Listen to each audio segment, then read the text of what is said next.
kind of see it as not a metaphorical roller coaster, but an actual roller coaster. Because I feel like when you ride a roller coaster, you're dealing with the physiology, like death and fear. Like you can't breathe, like your whole Mhm. body is tense. It's terrifying, but you're strapped in. So like it's meeting that fear of death, but in a safe way. And I feel like fiction does that. Welcome to Big Crystal Energy, Season 3, the Veil Season. I'm Ashleigh, and I live at the threshold between medicine and magic, between the visible world and what waits just beyond it, between the person I present and the witch I am. I've learned something. The in-between isn't a problem to solve. It's a place of power. This season, we're exploring the veil, where Victorian women spoke for the dead, where fairies guard the crossroads, where glamour becomes armor, where you stop apologizing for being both things at once. The crystals have always known the way through. Let me show you. Welcome back to Big Crystal Energy. I am Ashleigh, and happy Valentine's Day. Well, when you're listening to this, it won't be Valentine's Day anymore, but I'm so excited because today I am talking with Stephanie Kemler, who writes dark, obsessive romance for the damned.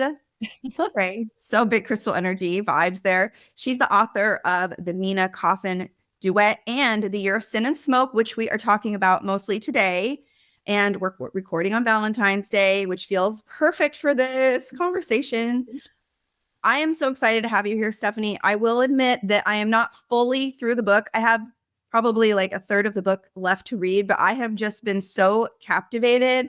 I've been up late at night. My kids wake me up at like 3 o'clock in the morning, and I'm there like by the light, and I'm just like, oh my gosh, I have to get through it. And then, of course, I've been like on full-time mom duty for the past couple weeks. So it's been a little tough, but it is quite a long book. But I just can't wait to get into it and share it with my audience. And then also, I'm going to try to not have I'm going to try to have us avoid major spoilers just in case other people haven't read it yet, and then they can, when they're listening to it, they can still like really want to get into it. So, anyway, Stephanie, thank you so much for joining me on this Valentine's Day. You look amazing, Thank and I'm you. just so happy to have you on Big Crystal Energy.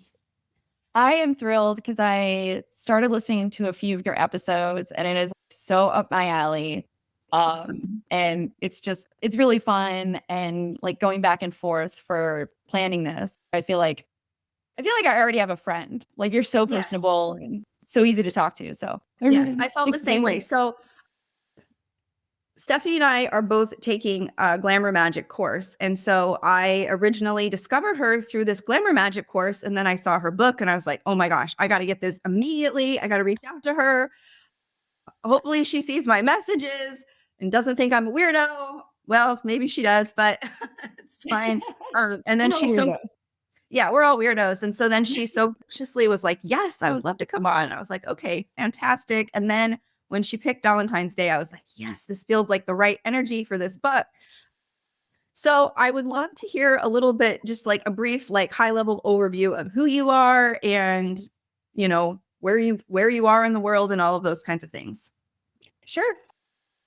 Like you said, I'm Stephanie Kemler and I live right near a haunted Gilded Age mansion in Philadelphia. I It's a love real that. thing. It's crazy. Like people sneak on the property to do paranormal investigation. But yeah, I started professionally writing in I guess like 2022 my first book was published. And then it's just been breakneck speed since then. And I had a background in education and I just did a 180 and here I am. Wow, that's crazy. I mean, did you go to school for creative writing, or like how did you even start writing? When you talk to most authors, it's usually as little kids you start. Mhm. Um, and I started as like a big reader. Like I was the type of kid who, if there was a limit at the library, like for how many books you could take out, I would push that limit and ask them like, please, can I have more? So just no's always in a book. And yeah, I think that just unlocked a lot of stuff in my imagination. But it was always sort of just for me, kind of secret, whatever. Not secret, but. And then I went to college and I studied history. That's like my first love. And oh my gosh, Ida in The Year of Sin and Smoke is a total overachiever. Oh, I yes. was, and I'm that part, I'm a lot like her. But I was all set to graduate early. And my advisor was like, no, stay. This is like once in a lifetime experience. She's like, just pick another major. And I'm like, okay, creative writing. But my concentration was poetry. Mm-hmm. So I did some fiction. But then once I left college, it was just all education, teaching in various schools. I taught in Japan. The last thing I taught was like in a high school. And then it was during lockdown that my life just like totally changed. And that's kind of what spurred it on, the like actual book writing. Do you still teach, or are you mostly just working as an author now? Only working as an author. Yeah, it was in the summer. It was like June of 2020. It was crazy. I had gotten really sick. I Mm-hmm. ended up getting like Lyme disease. Like I had a Oh my 104 gosh. fever and like a bullseye rash. Like it was crazy. Oh, wow. Yeah. And and I realized like everything that I was doing, like I love working on my house. I love working like gardening, whatever. And like all that was just wiped away. Like I was bedridden. I couldn't had a hard time walking, whatever. So I just kind of had my stories like in my head or just imagination or just like books or whatever. And it was crazy because it's like it was in my head. I needed to get it out. And my first novel I ever wrote I did it in 2 months. And it was Oh like my gosh. 400 pages. Like Wow. that's Wow. how much my Yours is life. ready to just come out. Yeah. Wow. And It's I think going that there. it was more like crazy than impressive. Like it's like Yeah. we need to get this out. So then once I started doing that, there were a lot of things I struggled with in education. And it was nice to sort of pivot and choose something else. I'm not ruling it out in the future, but like the author thing feels very good and feels very me. I'm I not love sick of it. it yet. I love that. That's so cool. I'm glad that you were able to turn your passion into something. I mean, I know right now I'm kind of at this crossroads where I'm really struggling because I have this that I do that I feel very excited and passionate about. But then I also have like my regular work. I do orthopedic surgery, which is just like a very strong, like very significant departure from this. And it's so hard to, I, I just really struggle, because it's like, it's one of those things where like you spend so much of your time training and building up skills for, but then you find another passion, but then like, how do you make that work financially? And I don't know. Mhm. So I feel like I'm kind of in my head all the time. And I think and that's why I love to talk to people like yourself on the podcast who take their passion for what they do and their craftsmanship, and they really turn it into not only like a passionate thing for them, but also something that is sustainable for them too. And I think that's really interesting and fun. And I don't know. I think I don't even know, like something about you. Like when I saw you like in that group, I was just like, there's something Uh-huh. about her like that just feels like I should talk to her. I love it. Yeah, I think part of that is I'm just super enthusiastic Yes, about what I I love do. that. I'm like in my real life, I'm very like golden retriever. Like I'm from the Midwest, extrovert, but I think I give that sort of approachable energy. Yes, And I'm doing something I told my husband, I was like, it's awesome at cocktail parties when people or like events or whatever for his work. And people are like, oh, what do you do? And I'm like, I write books, blah, blah, blah. It is like immediate icebreaker. I love that. Yes. It's so weird. I'm in groups of professional writers, but they're like, aren't in the wild. There aren't many of us. So, Which is so interesting because I feel like, I mean, I read so many books, but yet I never come across authors. really, very, very rarely. And I mean, in my profession, I see thousands of people a year, and I'm always asking people what they do for their work. And it's so rare that someone says, I probably had maybe 3 people in almost 20 years of practice ever say that they were an author. Oh my gosh, that's wild. And so many people So are wild. like journalists and like whatever. Um, yeah, I think that so many writers are introverts, and that's kind of like not what gets them into writing, but that's a very comfortable space. So it's just kind of odd. And then I love the sort of business component of it. Like I find that really fun. So I feel Okay. like that even puts me more in the world and maybe more talking about it because I'm comfortable saying the types of books I write. But I know a ton of people who write short themed erotica who are like, they have a pen name, they can't talk about it, they're like uncomfortable. So maybe they secretly are people who are seeing in your They're just practice. not comfortable talking to me about it. Right, right. They're not like, I write, dirty daddy erotics. I would I wish they would tell me that. That would be so fun to have that conversation. Come on, lighten up the day a little bit. Let's have some fun around here once in a while. Right. I wish there was like a sign, I am a safe space for talking about Phil. I feel like people when they see me, because I really try to embody, my vibe pretty much all the time, even when I go to work. I think people can really feel that energy about me. So I do have a lot of people that share a lot of things that I'm like, oh yeah, I guess without me saying it, you understand, who I am, Love that. which I love that, I love that.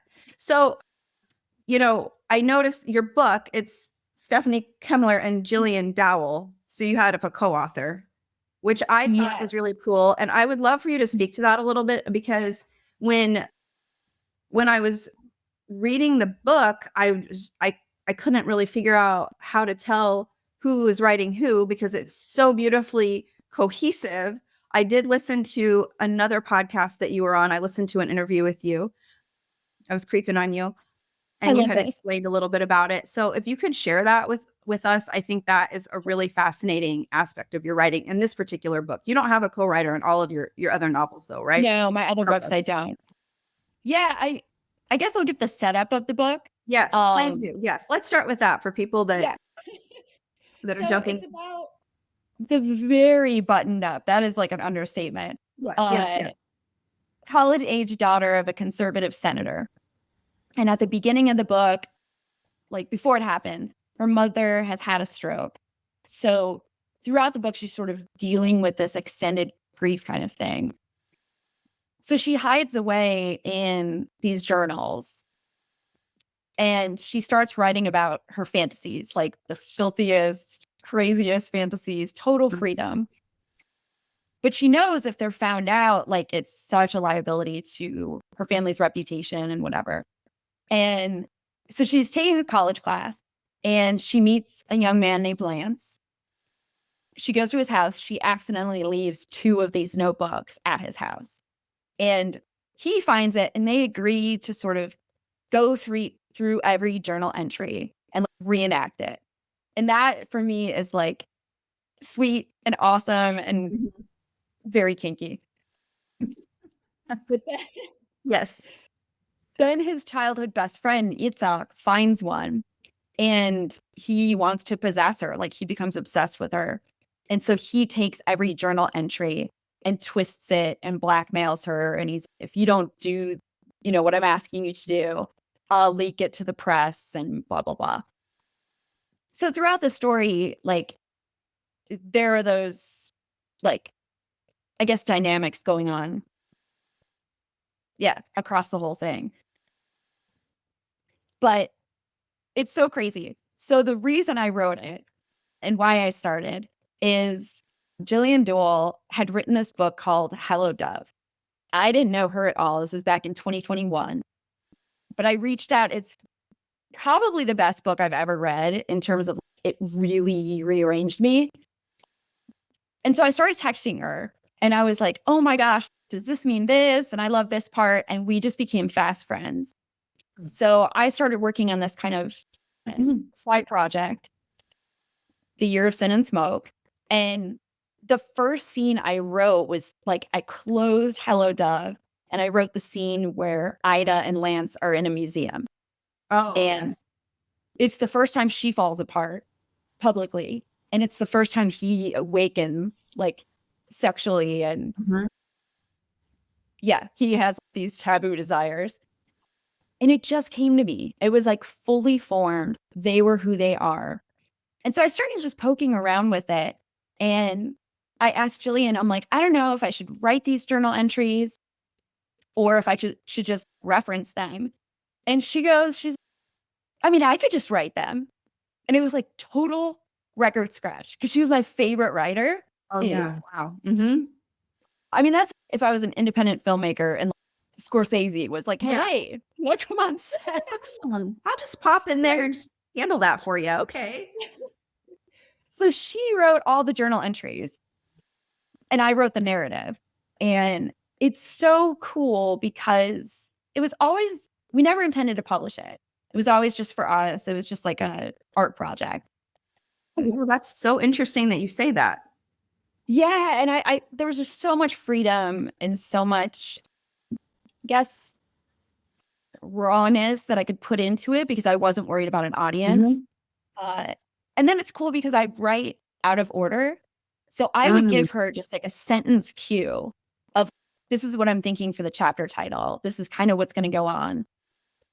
Have fun, like total freedom, write whatever you want. And she writes in first person. I write in third person. So they feel really different.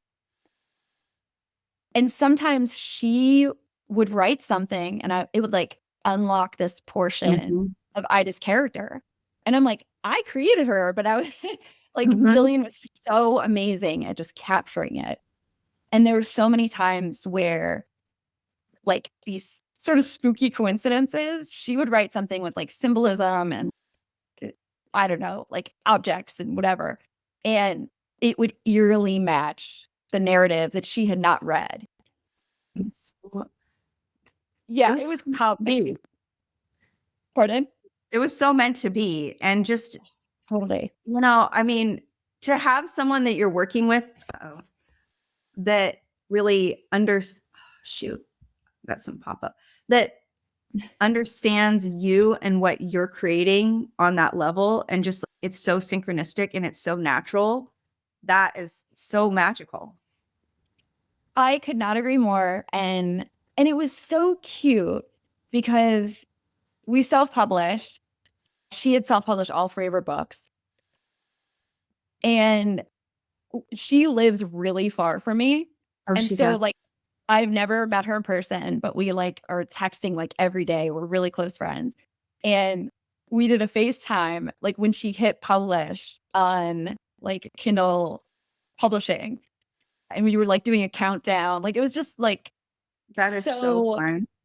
Yeah, it was sweet and it was fun. And her life is very similar to mine. So I think we're sort of in the same pattern of our lives.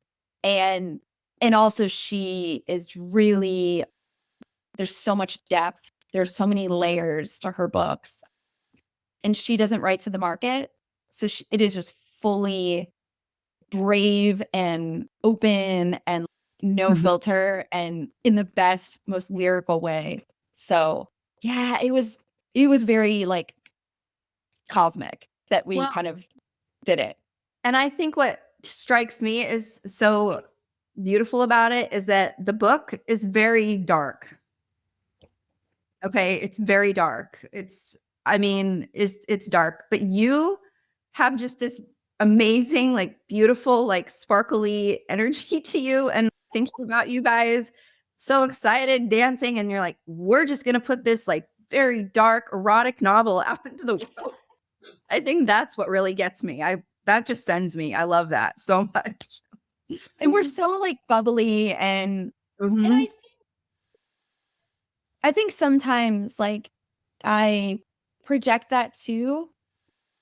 Because like the stuff that I really think of artistically and the stuff that I really think of philosophically is so sometimes violent. I'm not doing the violence, but like I'm really wrestling with passion. I'm really wrestling with suffering and desire. And it's like how my brain sort of thinks.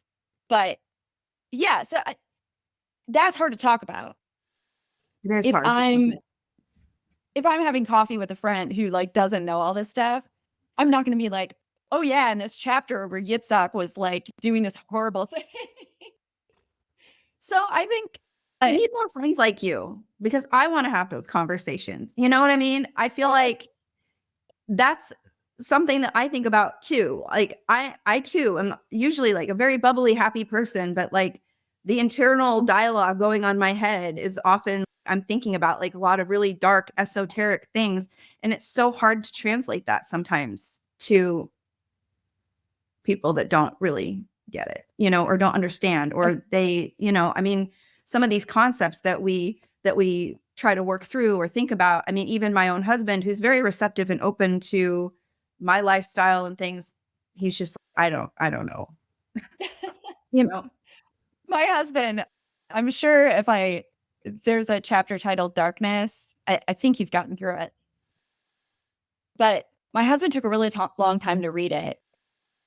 And he finished that chapter and he comes home and he's like, "You're really like messed up."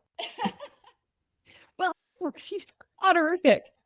It was so Oh my funny. God, that's so funny. Yeah, and it was like so affectionate. But I think also like my natal chart is so like I have Mercury in my third house and I'm a Capricorn sun. And so the sun's in my third house. And then I have a Leo moon. So I think that's kind of like where all this comes from. But I'm a Scorpio rising and I have Pluto in my 12th house. So I had an astrologer talk to you about it. And you just have lore. She's like, when you have lore drops, you have this energy, and then you're like, and then this crazy thing happened, and no big deal. Yeah, I love that. And Oh my God. I think it's like that duality in my chart that's already baked in, and then kind of like you see it come out in parts. Oh yes. So I know that you had, when I was listening to this other podcast episode, I was listening to, what was it? The Violet. Hey, Violet Vulture, I love Emmy. That was Yes. so fun. Yes. So I was listening to that, and you had talked about kind of, you had talked about your faith and, you know, your Catholic upbringing and all of those things. And so I just find it really fascinating how, you know, I too grew up in that faith. And it's so interesting to me how, you know, how you grow up in a certain faith like that, that's all very much about kind of the opposite of the things that you're sharing in your novel. Like to do you, I mean, I know that you're more progressive now. It sounds like with your, I don't know, your faith or whatnot. But I mean, did you ever struggle with that? Because I mean, it's very, you know, your book is very erotic. Yes. Yeah. I mean, it's I don't really know how to ask the question that I'm trying to ask. I'm just interested no, how I get it. you know, There because is that. everything that I grew up with was just like everything is a sin, everything is bad. And so, you know, the interplay between that. Yeah. So for the last, I don't know, many years, I had joined after being like taught in Catholic schools. I went to school at Catholic schools in convents. I considered like a vocation to be a sister. Wow. Okay. Yes. Yeah. Like deeply, deeply into it. I worked at my Okay. parish. And then I found an independent Eucharistic community. So basically independent Catholic. And we call ourselves like Rainbow Church because it's super progressive. Like my priest is a woman, she's married to another woman. And it's cool because everyone is so like humble. I think because like we have trans parishioners and we're all kind of love our faith, but it's like tricky. Mhm. But I think the reason that I can write the erotic is there is that sort of tension. And I think the more that it's forbidden, the more that like it comes out. And I also kind of think in terms of like suffering and darkness and whatever, I think Catholic like mysticism, which I'm really into, and Catholic like art and books and everything really actually deal quite frankly, I think, with suffering, with temptation, with I mean, there's some dark shit that like Sure. if you're studying it, right. I mean, look at a crucifix. Like it's not just a plain cross. Like Oh, we're looking yes. at something that's like serious. And when I'm like in second grade looking at it, you just become really comfortable with Mhm. things like that. And I'm big into the Eucharist and whatever. And that's like, I told a friend, I'm like, yeah, we're basically vampire cannibals. I'm Yes. like, we drink blood and we eat flesh. Right. um, Yes. so I almost Mhm. think it like lends itself. I think the Catholic faith lends itself to writing and thinking and contending with really serious themes. And then I have a good friend, Vivian Rain. She wrote Solita. It's a series. And she's Filipina Catholic and non-practicing. And she and I talk all the time. She's one of my closest writer friends about that sort of forbidden kinkiness about Catholic girl. Yes. Uh-huh. You know, it's very, it's fed into it. It's sort of baked into it. Mhm. So I think I'm just being really honest about it. Yes. I think that there are so many people in the faith who do have those things, who do have those deep thoughts and pondering and, you know, contending with things, like I said. So I think once I sort of broke that barrier of writing it, then it was like it all came forward. And Ida in the book is Catholic, sort of non-practicing, but there are a few scenes where she's in a church trying to find something there and it's just not there. And also, this is like a little known fact. The Year of Sin and Smoke is a loose retelling of the Book of Tobit. Oh. Because are you familiar with the Book of Tobit? Mm-mm. It is this crazy story that's only in Catholic Bibles and some Hebrew scripture. And it's about the demon Asmodeus, and he becomes obsessed with this guy, excuse me, this guy Tobias, and he's engaged to this girl named Sarah. And Asmodeus has killed all of her husbands. And she is like on the edge of suicide. Like she's having this like really hard time with it. And then Tobias like saves the day with the angel Raphael.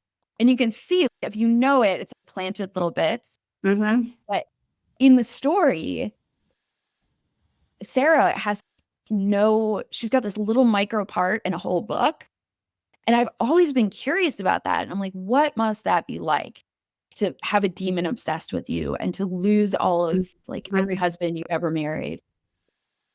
So I think it ballooned into that.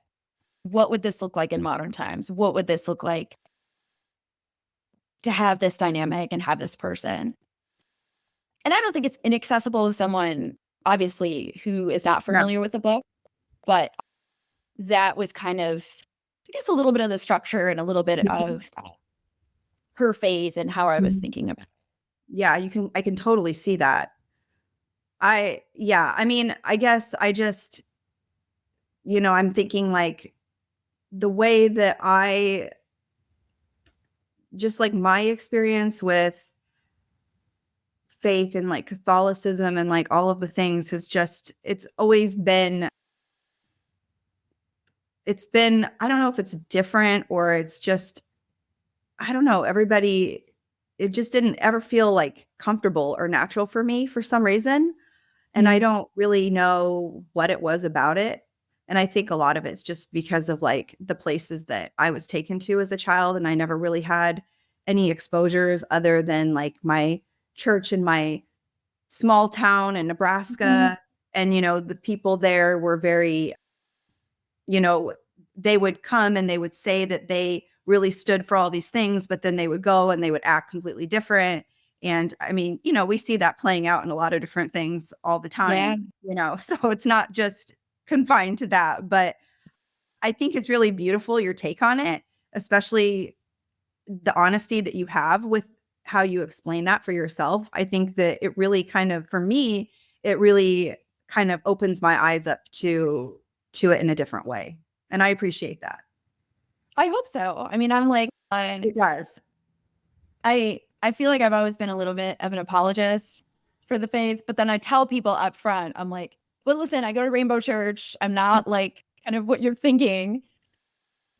But yeah, I feel a lot of what fed that is that I grew up in an Italian community and my grandmother's Italian. And Italian Catholicism is like spooky and witchy as shit. Yes. If you're trying to sell a house, like you take a statue of, I think it was St. Joseph, and you bury it upside down in your lawn. That is like standard practice. Yeah. And it's all Okay. smells and bells and candles. And Yes. you've got saints, which if you sort of go from Catholicism to paganism, like that makes so much sense. Like you go to this one person for this like specialty.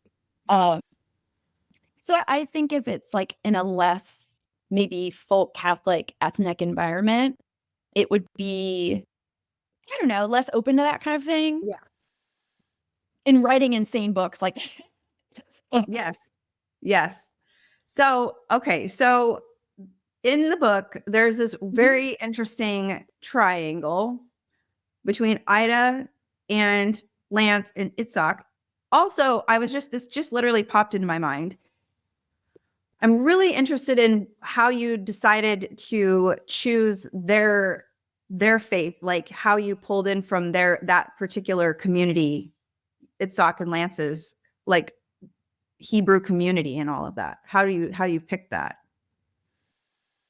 So yeah, they're both grew up Hasidic or Haredi Jewish. Yeah. And some people call it ultra orthodox. That's like a contentious term, but that's like how to think about it. Yes. Lance was training to be a rabbi, whatever. And where I grew up in Cleveland, Ohio. There's a huge Catholic population, but there's also this huge Jewish population. And so I was always sort of hand in hand in terms of like socialization. And my parents, all their friends are Jewish. And so they go to bar mitzvahs all the time. And my dad knows some Yiddish. And it's just, okay. There's that makes familiarity. Like I've been to synagogue and I'm like, not to dismiss like the seriousness and uniqueness of their faith, but I'm like, this kind of feels like church. Yeah. And so I think that there was like a fascination. And I think that there's also this sort of forbidden thing that like Ida bringing Lance home to meet her family. She's Catholic, he's Jewish. That's like a big deal. And if he had brought her home, or when he's like talking about his family, that's also completely forbidden. So yeah, that juxtaposition, that's kind of why I chose it. And then also with it being like Book of Tobit and like the cultural depth of Hasidic and Orthodox Judaism, I feel like lent itself to what I hope is like a lot of depth to the story and a lot of texture to it. Oh, absolutely. And I love that aspect of it. I really do. I just find this like the interplay of those three characters. And I'm just kind of, I mean, I'm not at the end of the story yet, but I'm just kind of wondering, Ida meets Lance in the class. They start playing out these erotic things in her journal. And then, she brings him home to her house to meet her father. And they keep having all these chance encounters, all these places. And I mean, I wonder if her feelings I'm always wondering, are her feelings for him genuine, or is she just kind of using him? I think it's a little bit of both. And I think when you get to the end, that becomes like very clear. Okay. Or at least to me. I think she is so repressed and suppressed and so divorced from her feelings and vulnerability that I think she kind of just throughout so much of the book just doesn't understand how to be vulnerable. And Lance is so open, he's so affectionate, and he's basically crazy about her. Mm-hmm. And that sort of grows throughout the story. And she's face to face with someone who actually cares. So I think she's having to like surmount such a big challenge in terms of being open, in terms of being, like I said, vulnerable. And it's so funny you mentioned the scene where she brings him home to meet her dad. And it's so funny because that sounds so wholesome. And So, Daddy Raphael, oh my gosh, he's got his own fan base. I have so many people being like, I want fan fiction because he's like almost like a horrible character, but he's also like total daddy vibes. But like he is so not approving. He is really powerful, like politically. And then he mm-hmm. has such a dominant personality. That's like an understatement. Right. So I think I don't think Ida she's so in fear of him. And Yes. he's got such tight control of her life, her interior world, whatever, that, yeah, I think it's like such a huge challenge for her to not use someone and then also to take this like growing closeness and turn it into something that would like for her resemble love. Yeah.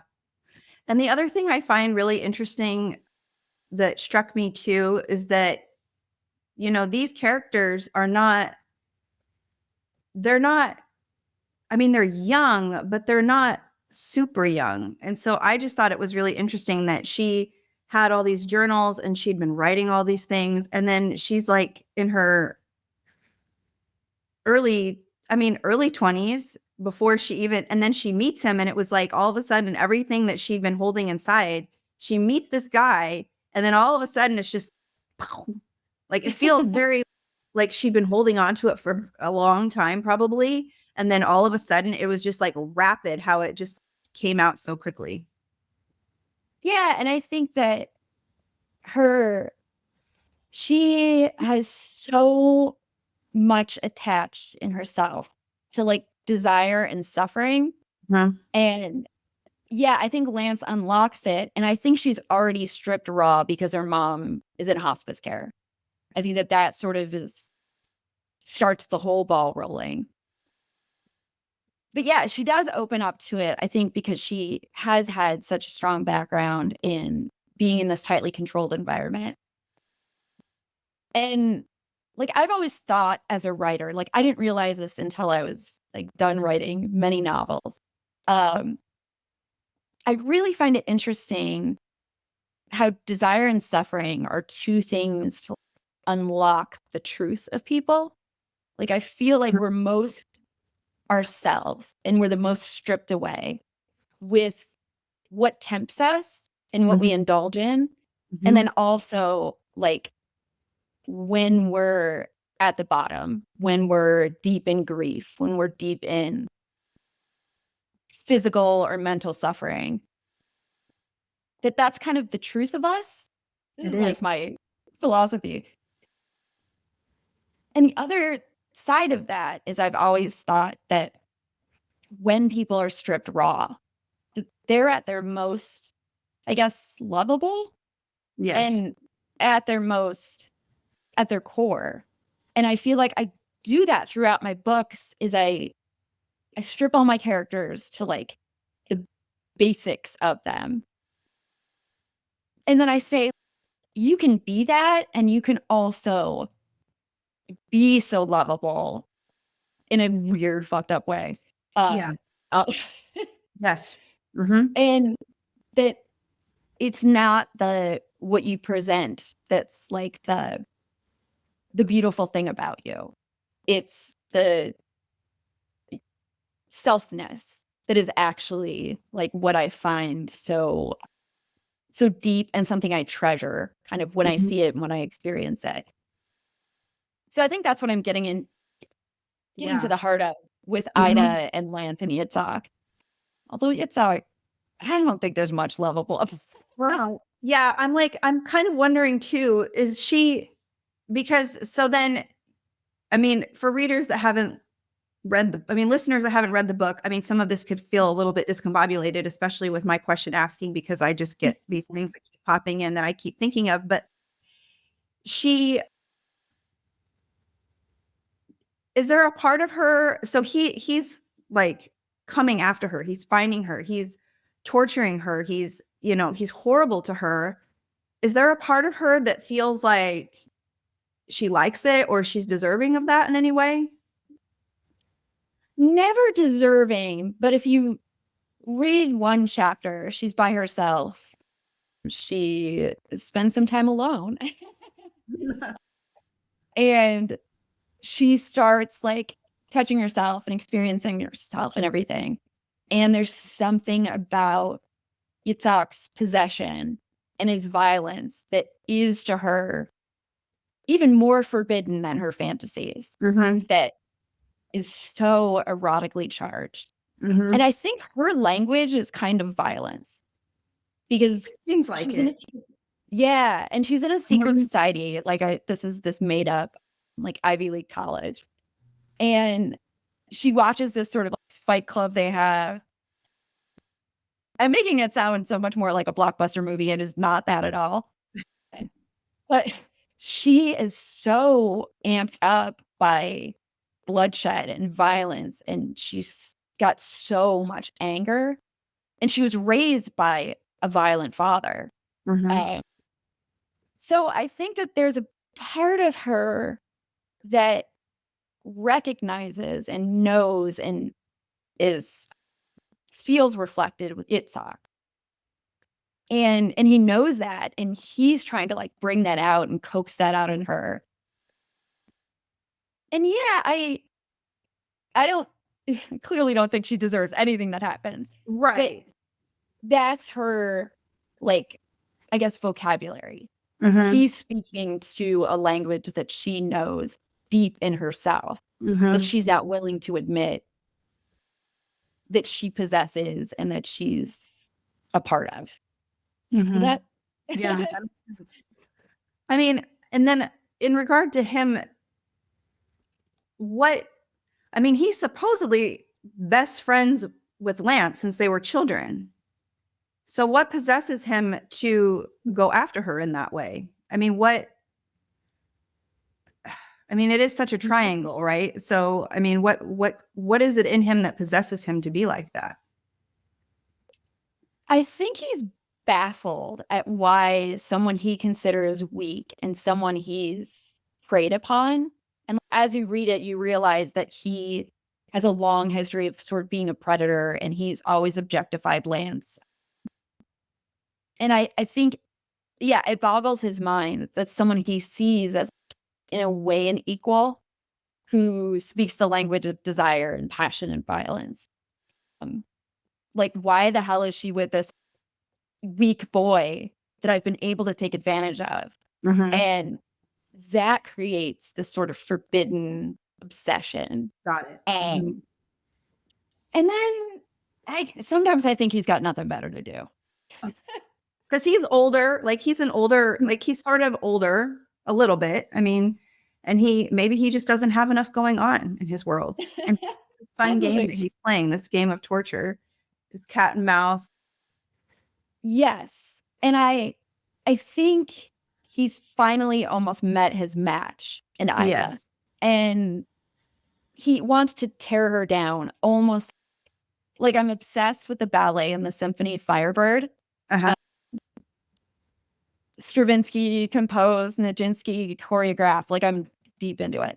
And it's basically about a phoenix and a young woman who's like part Firebird.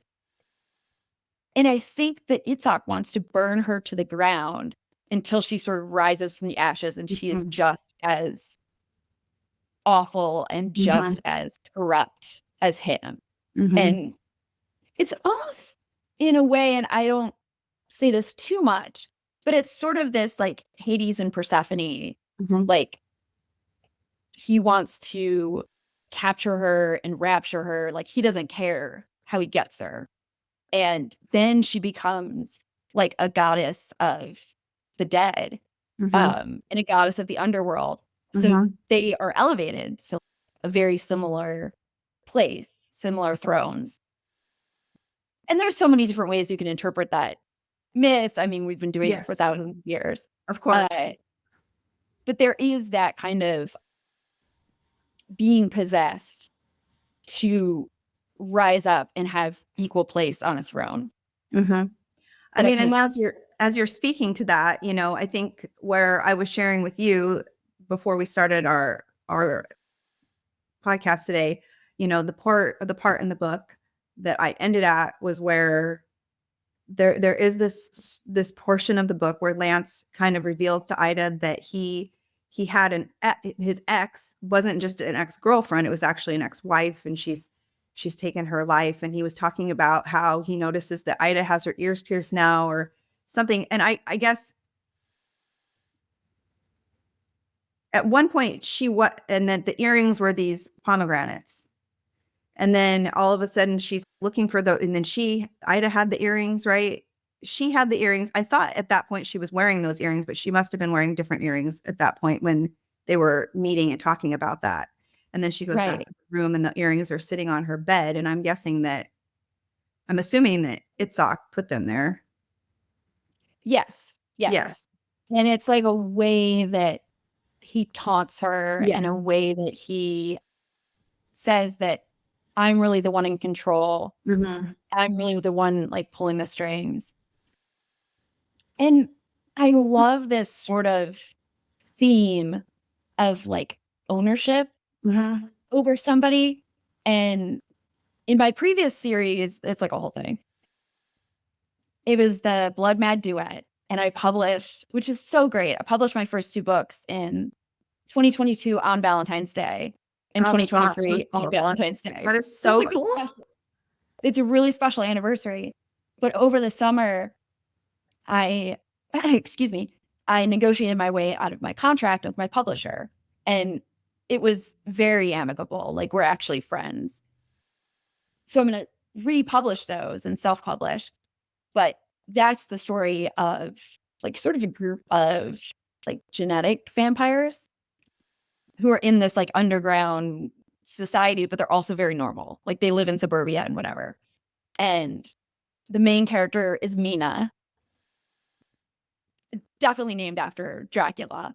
And she was in this like deeply obsessive, abusive relationship with a young vampire girl named Lucy.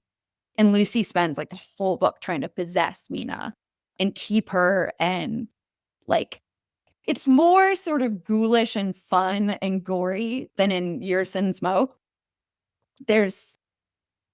Lucy's speeches are sort of like wonderful and over the top and artistic.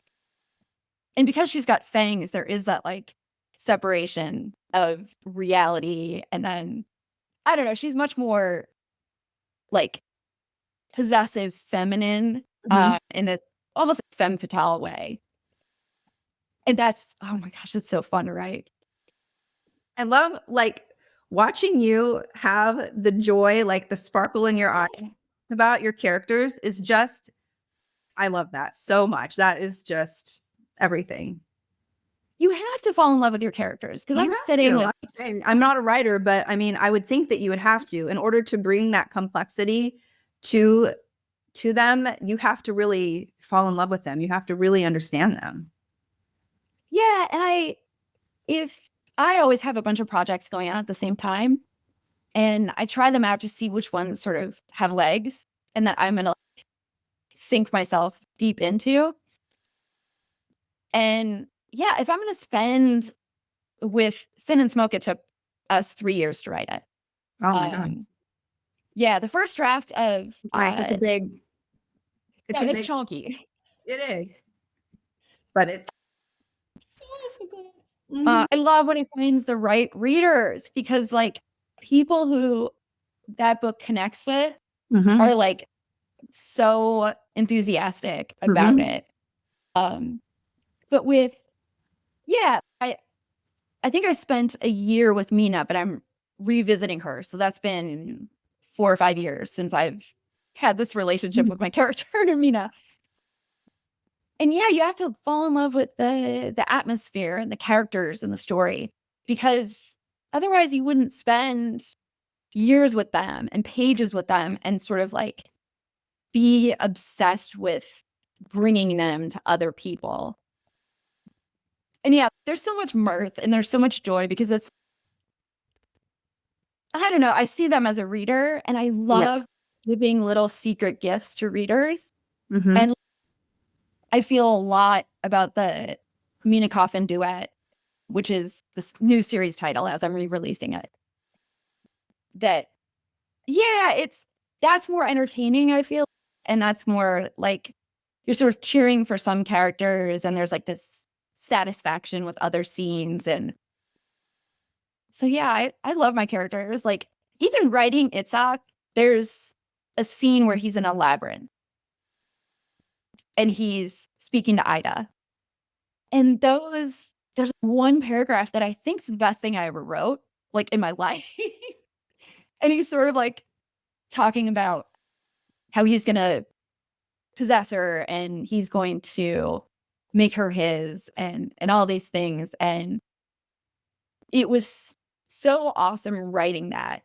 And then also bringing it across authentically. Mm-hmm. I wanted it to be so true to him. Mm-hmm. And like with all my characters, one of my goals is if you took their dialogue out of the book, you'd know who was speaking. So Mm-hmm. I want every character to have such a distinct voice. Mm-hmm.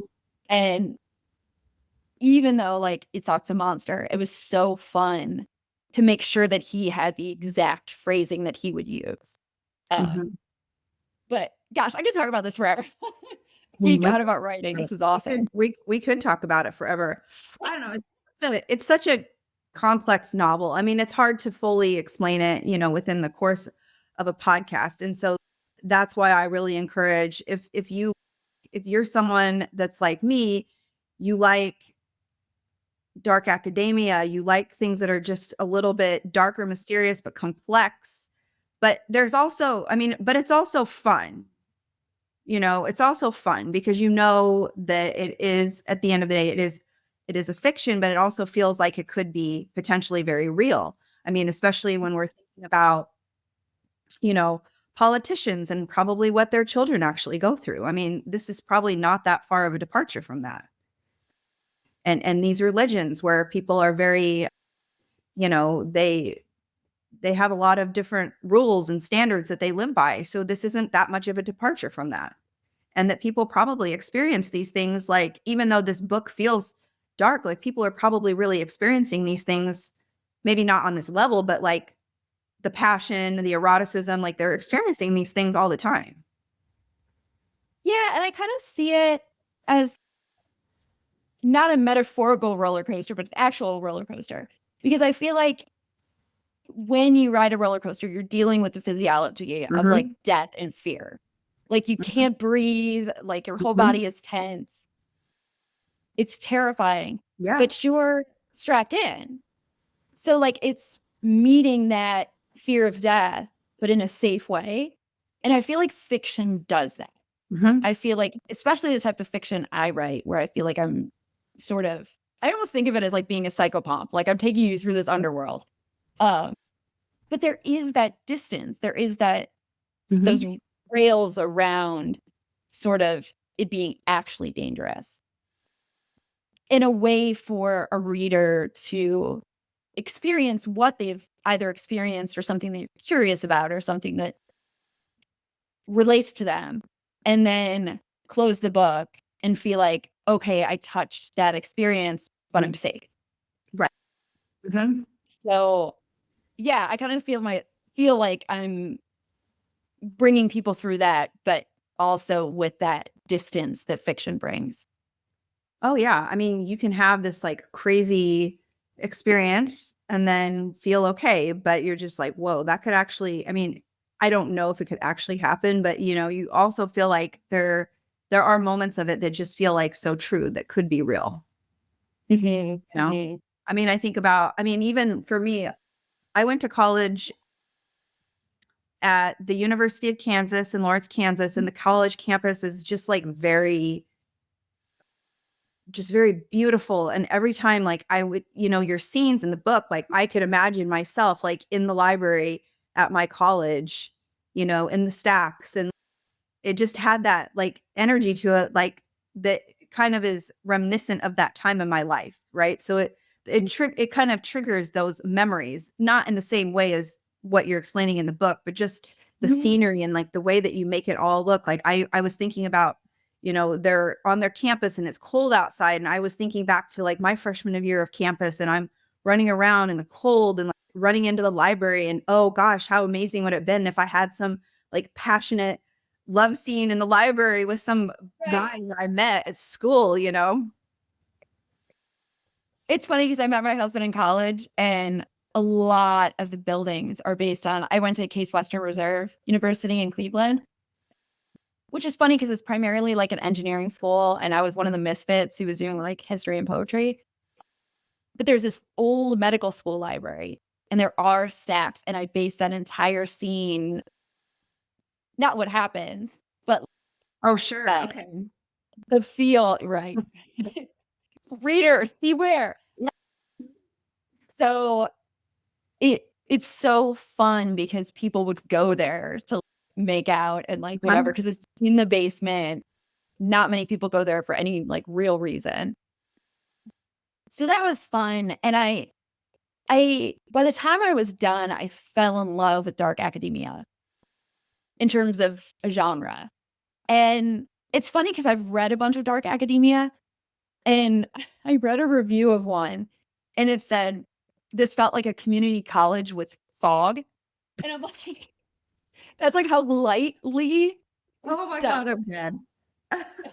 Wait. I'm not gonna say who, like the author, but I feel like it's become such a hot thing in the market. And it's so many books, either for financial reasons or just like jumping on trends, say they're dark academia. And I don't fault publishers or other writers or anything like that. But there's not much depth. And I feel like that's a huge missed opportunity because it is about atmosphere, but it's also about privilege. It's also about gatekeeping. It's also about like heritage and secrets and like eroticism, depending on the dark academia, that I feel are often unexamined. And they Mm-hmm. do often feel like a community college with fog. So that was something Your book that does not feel like that. I will be very honest with I should hope you. not. Not like that at all.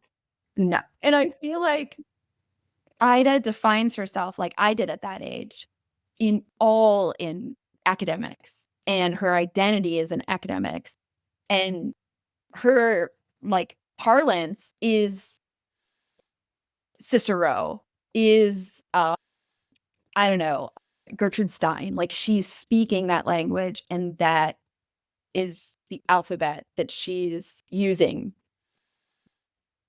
at such a deep level. And I feel like that's often a missed opportunity. Just because someone gets good grades in a dark academia novel doesn't necessarily mean that it's like baked into the structure. Um, so that was really satisfying for me when I finished it. And I've had some readers say in reviews, this is what I mean by dark academia. And that's been so satisfying because Sure. what I I hope to do and what I find really satisfying about writing is I want to stick the landing. Like I want to make sure that every character, all the atmosphere, the plot and everything is exactly how I envisioned it and is exactly like right, that I got the message across. And so to have other people notice all the details and notice the structure and everything is just I don't it makes this author so happy.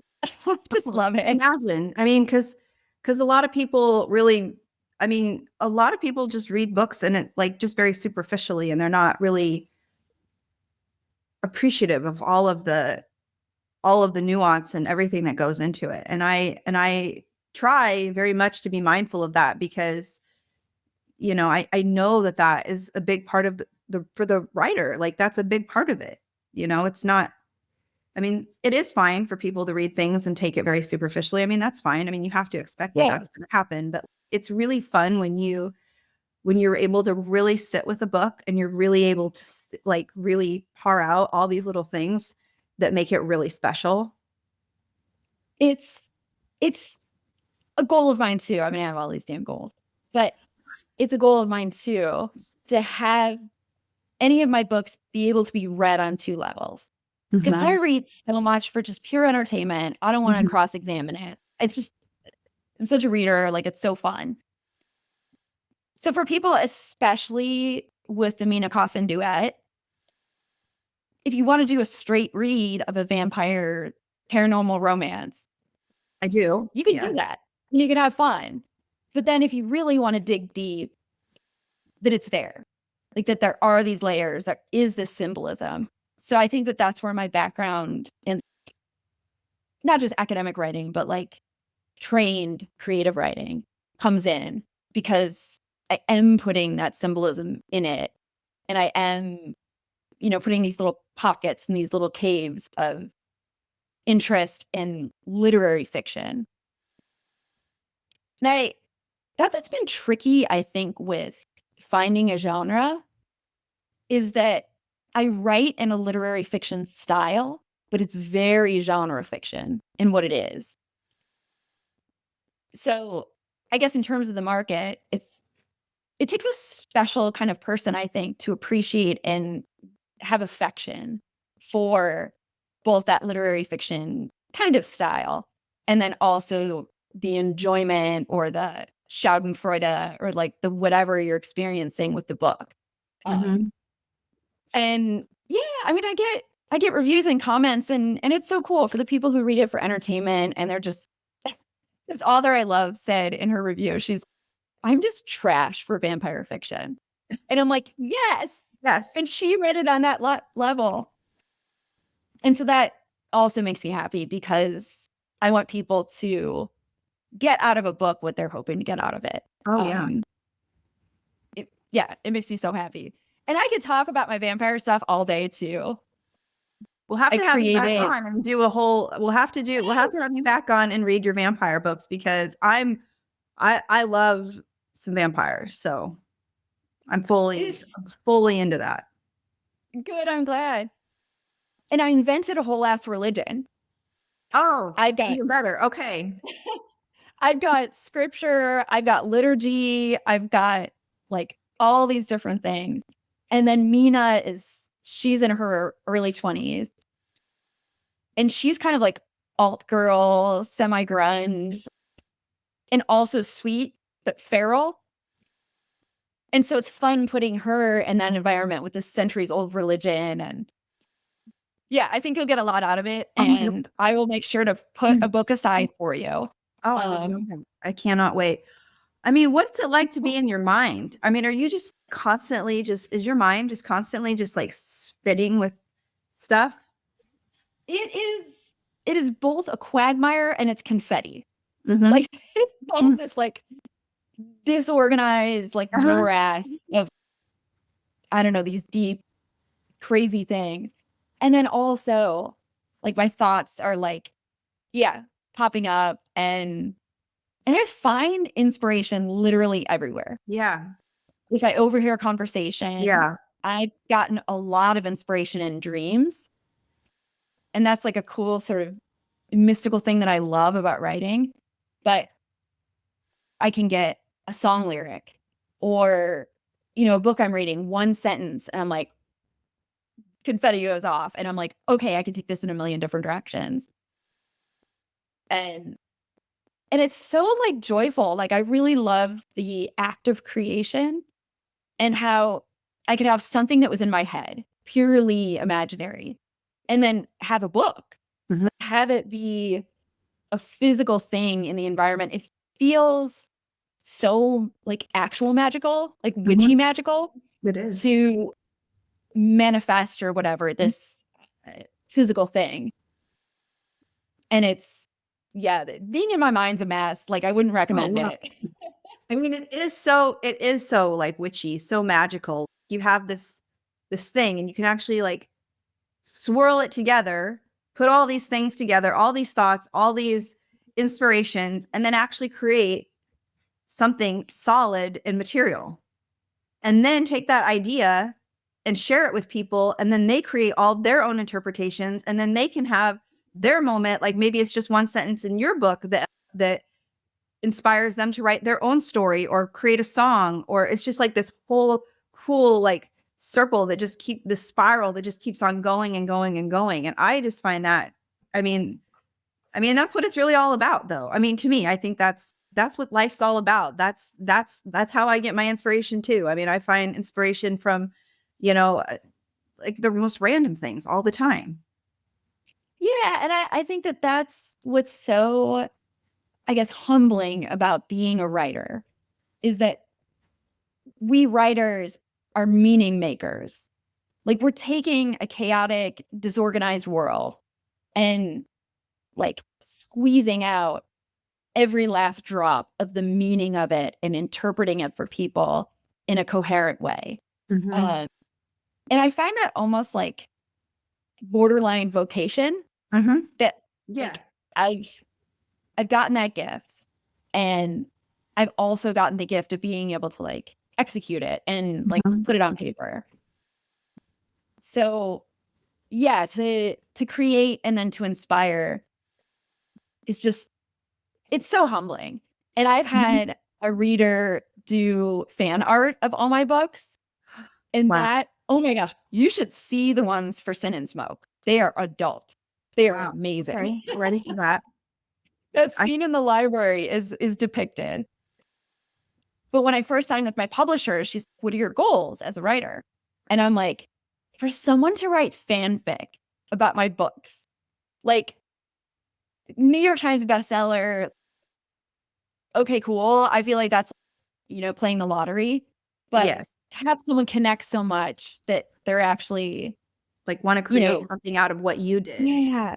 They connect with you so much that they're willing, that they want to take their creativity out of what you did and make something themselves and honor your work. That's, I mean, to me, that's I feel like that would be, for me, if I was a writer, that would be almost more meaningful too. Than, I mean, I think writers, they want to get New York Times bestseller. I feel like there's certain things that you want to check off your list or whatnot, but then to have someone really connect with you, I mean, that's really special. Yeah. And I also take it very seriously when people connect to the darker aspects of what I'm writing. Like I've had a few readers reach out and talk about being in sort of complicated abusive relationships. And that really comes through in the Mina Coffin duet. I love saying it. It's so fun because I changed the name. That they're really vulnerable. And they say, this gave words to something that happened. And I think with certain aspects, like, of course, Year of Sin and Smoke is more sort of fantastical, but that people connect to. And every time I write a scene that depicts something that is someone else has suffered, or I personally have suffered, I take such great care in shepherding that and, having the honor of doing that. And I spend more time on some of those scenes than anything else. Because, yeah, it's important for me to have an accuracy. But there's one scene, I'm sure you've gotten to it, in a chapter called Darkness, that is very traumatic. That's my number one, like, content warning. Not specifically like that chapter, but like the content of it. And writing it, it all came out in a burst. And I wanted the experience to be sensory instead of gratuitous in terms of describing this violent act. And that that sort of came a bit more naturally, but then editing it, I had to put the book away for a while. Like it was The darkness chapter was in the forest. Oh, okay. Oh yeah, huh? I was like, oh like, yeah. I'm like, every chapter there's a lot going on here. There is a lot going on. And I love that. So it affected me super deeply, but I take that sort of mantle I've been given. And like I said, try and be as honest and as careful with it as I can while still saying what I think needs to be said about the situation. So yeah, editing that scene was much worse. And there's a scene, I don't know if you've gotten to it, where Ida makes an unforgivable choice. And she makes this not only morally questionable, but morally like bad choice. And I had to take a break from her. Like, I mean, I create her, but like your characters sort of have a life of their own. And I actually worked on a different project for a Oh month wow. because I couldn't work on it because I was just so upset at what she did, which is so ridiculous. Because you made her do that. She did it. If you know her, she has a mind of her own. Yes. She's going to make her own damn decisions. So, and that's so funny and fun to me that my characters act out in ways that like I find unpredictable and surprise me as I'm like sort of putting it together. I think especially with the Mina Coffin duet, because Mina constantly makes the worst possible decision. And I like sort of see her as a little sister and I just want to shake her. Listen, honey, choose other things. Do other things. And I kind of saw Ida almost as a peer. And she has a lot of traits that I did and a lot of experiences that I did at that age. And I just shake my head. Part of it is I wish I had done X, Y, and Z. And part of it is what the fuck is wrong with you? Get it together, quit being so horrible. So yeah, like there's so much cool and fun and funny about having characters who are acting out and just being adolescent brats sometimes. I could imagine so. It has to be so fun to write. I mean, I'm not a writer, so I don't know, but it just feels to be in your mind and to be able to put all these ideas into words and then create it, just what a process. I don't know. It's just fascinating to me as someone that is not a writer. But all right, Stephanie, I've taken up a lot of your time today, but I do want to ask you some fun questions because I just like to ask fun questions before we close. Can I do a plug first? Oh my God, yes. Go ahead. So this is very exciting to me. Now that I'm republishing my books, I consider it like Stephanie's edition. Like no longer with the publisher. But I have titles, I have covers of the books. I'm going to release both in 2026. Oh, okay. So just this year. Okay. Yes, it's crazy. But the title reveal for the first book, instead of Bloodborne, it's called Bleed With Me. And I'm so excited to share that because I feel like it captures the book so much more and it's more engaging. And then after that, like I want to drop the cover and stuff. I'm too excited to contain it. Well, I'm excited to continue to share your work because I definitely want to. And yeah, whenever you have stuff that is coming along, I'm happy to share it because I think that you as an author really like the energy and like the vibe of what I'm trying to create. I feel like you as an author really have that energy. I don't know. I don't really know sometimes how to articulate what I'm trying to say, but I think that I totally get it. Very much like what the people that listen to my show would want to read. Yeah, and I think we sort of like recognize that about each other. Yes. You got to have the dark vibes. Like it's wonderful. Yeah. And you know, it's interesting too because something that I've always thought about is like just me as a person, like I feel like I am a very bright person, but I like have all this dark interests on the inside, and now it's like I have this platform to express all that, you know, Love that. and have these conversations with people that are also similar. I mean, everybody has their special talents, but we can all show that we have all this stuff, but like we might have all these dark interests and passions, but we can also still be like bright, lovely people out in the world too. You can And be that's what's both. fun about a book is it's like hiding in Yes. between the covers. Yes. Yeah, I don't know. You can read some crazy stuff and you put a cover on it that's not completely insane. And you can explore that stuff without having to share it with, you know, people who might have different feelings about it. So I think that that's also part of the magic of writing and part of the magic of putting together a creation. Yes. And I think too, for me, I'm someone that really loves to think about like liminal spaces. And I think that when you are sitting down to read a book, you kind of enter this liminal space because you kind of come out of, you know, sometimes you don't even realize like you get so enraptured in what you're reading that you kind of forget about the world around you. And then all of a sudden you set it down and then you come back out and you're in this magical space. And I think that is a really cool thing that I've been trying to play with in the podcast too, like really experiencing liminality in all these different types of ways. And so I think that's one of the things I really liked about this book too. But yes, so in the show notes, I'm going to have all the things. I can't wait to make all my promo around this episode because look at that book cover. That is just, oh gosh. That was Mr. Mitch Green. He's unreal. He's such a great illustrator. So cool. Oh, and speaking of liminal spaces, I got a Hecate necklace. Oh, very nice. I love that. Liminal. Very liminal. Very liminal. Okay, so I just want to do some fast questions before we wrap things up. Because I am a crystal girly at heart, do you have a crystal? Do you have any crystals? Are you a crystal girly too? Even a little bit or a lot?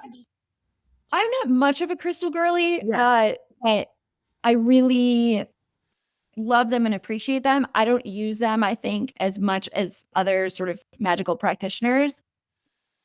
I didn't find magic through like a new age experience. And I feel like there's so much cool overlap with crystals. So I think that that's like an entryway for a lot of people. I do have crystals I love. Yes. I've got 4 down here. And my birthday's in January and my birthstone is garnet. And I just love garnet as a crystal, as a stone. I feel like it's so vampiric and rich. Pardon? I call it the vampire. Oh my gosh. I did a whole podcast episode about garnet and its interplay with like vampirism and this whole thing. Oh my gosh, I need to listen. Yeah. And then I've got my little hematite here. I love that. I read this book in middle school about witches. It was a series called The Secret Circle by L.J. Smith. And this hematite stone is like really important to the characters. And so I got like a hematite ring at that age, like middle school. And I just always had this affection for it. Yeah. And so I think between those two, and of course, carnelian, like I give off this. You give off the carnelian vibes big time. That's one of my favorites. Yeah. So wonderful. So I would say that the rising and like joyful and it's just all the things. So, okay. Thank you for that. Now, I had a question here about what book rewired your brain. Would you say that that's the book by your co-author? Yes. And it's right here. I'm going to make a big mess trying to pull it out. Yeah. I'm very interested in this book now. But I fell in love with the cover, but this is Hello Dead. Wow. Yes. Wow. Mitch Green did this too. And okay. Because I was like, the artistry looks similar. And that's how I found her. And it really just rearranged something. And also there was this like mirror about it that I was like, oh my gosh, someone understands. Oh my gosh, this is someone who's had these same thoughts and everything. So that's like a huge one. Yeah, I would say that was the book that just, Coffee or tea? How do you take it? I'm so bi about this, but ate a lavender latte with oat milk. Like, it was such you're speaking stereotype. my language. And then Uh-huh. this local coffee shop has rose lattes this Oh, time I of love year. those too. I would say rose lattes are top, but it's so hard to find. And So they have to be made, they have to be made right. Because if it's too yeah, much of the rose or the lavender, it's a no-go. yeah, and I love any kind of like floral coffee. It's so weird, but yeah. So I would say like Okay. any kind of Okay. creamy floral coffee. Okay. So if I make it to Cleveland, because wait, you don't live in Cleveland anymore. You grew up in Philadelphia. You're in Philadelphia. You grew up in Yes, Cleveland. Okay. yes. If I make it back to Philadelphia, we'll have to go out for lavender or rose lattes. Please. What's a guilty pleasure that would surprise people who only know your dark work? I don't believe in guilty pleasures. Like, I just want to put it all out there. No, you know what? I agree. I was writing that and I was like, you know what? I don't really think I should feel guilty about anything. Okay, so what's something, just a pleasure of yours? What pleases you? Pleases me. No, I like the question. It gets to the heart of things people don't know about others. I'm big into perfumes, but they Me all too. smell, pardon? Me too. Oh, yay. But they all have this very gourmand, like girly, sort of youthful scent. Nice. And it's so funny because you read my books, you'd think I'd be wearing something, I don't know, like opium or like one something that's more complex. But if I can smell like a complicated baby doll like that, Oh my God. that's I it. love that. You need to bring back like I saw some post yesterday. It was like all the flowers and like the baby doll dresses of the 90s and like the chunky boots and like the whole thing. I was like, oh my gosh, I feel like I need that moment again. I need a Delia's catalog. Oh Like, my I'm gonna God. dress just like I still have in my closet downstairs like this Delia's belt vest with these rainbow stripes on the front. I can never get rid of it. I can never get rid of I it. love that so much. I loved that store so much. Yeah, I'm such a like 90s girly. Yeah, So me too. Me too. yeah, I feel like we're like similar generations. So we like Yeah. speak that language. Oh, for sure. Yeah. But I'm super like soft girly when I'm not writing horrifically traumatic scenes. I mean, we got to have the duality. Exactly. You know, it can't be dark, can't be full on dark all the time because that could just send you down a spiral that might not be good. So, okay. I have one more question. What's the weirdest research rabbit hole you've gone down for your writing? There are literally so many. I knew that might be hard for you because I could imagine there would be a lot. I would say a consistent, maybe not weird, but a consistent rabbit hole is I love to listen to symphonic music. I love Russian composers. So I get down rabbit holes of like their Wikipedia page and then like people writing up their symphonies and I love ballet. Like it was a huge part of my life. So yeah, I want to read every detail. I want to read reviews from when it came out and when I'm procrastinating writing because it's always my writing music. Yeah. Perfect. I'll be at a coffee shop like needing to edit and I'm like, oh, Stravinsky's Fourth. I gotta find all the history of it and it's absurd. Like so it's a weird rabbit hole. It's a consistent rabbit hole. Wow. Well, Stephanie, I am going to wrap things up. It has been so fun because I hear my kids ringing the doorbell. So I guess that is the time that our interview will get cut off. They have returned from the park. So. Perfect. But anyway, this has been literally so fun. I feel like I could chat with you forever, honestly. I really want to, when I finish the book, I'm going to have to reach out to you and like probably have a bunch more questions or just, but I do want to finish it this weekend. And then I'm thinking like, okay, what am I going to read when I fly to the Philippines? Whoa, do you want a beta of Bleed With Me? Like I can give you. Oh, sure. I will send you a beta version and I want your feedback. I would love that. Yes. I mean, I have I have a month long of travel. So I know there's going to be a lot of reading time. So I'm like trying to get all my stuff together for that. I would love that. Cool. I'll send it to you later. I'm so glad we connected. It's been so fun. And I'll put all of her goodies in the show notes. And you guys Have a wonderful, magical day. Bye. Thank you. Bye. Thank you so much for spending this time at the threshold with me.